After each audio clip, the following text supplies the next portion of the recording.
I was scrolling through YouTube when I stumbled upon a video by Nile Red titled "Potassium Metal is Like Weird Butter." So I decided to test that out, but unfortunately I ran out of potassium, so I'm going to use sodium instead. I will be trying 3 dishes today: an egg, ramen, and some perfectly cooked toast. Now it is time to extract the sodium, butter, from the vial. I'm going to try on the egg first because this video is sponsored by eggs. I guess egg yolks don't have much water in them because it just sat there and bubbled for like 2 minutes.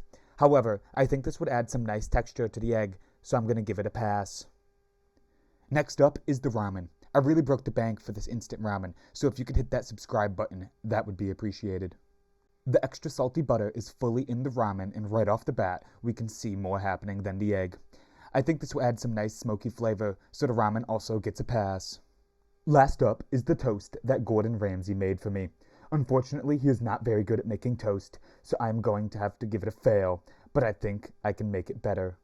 I have always preferred for my toast to be soggy, and clearly, the butter does too. It actually toasts it even more, which is perfect since Gordon Ramsay undercooked it. Soggy toast gets the pass. I would like to take a quick second to thank Eggs for sponsoring this video. This video could not have been done without them.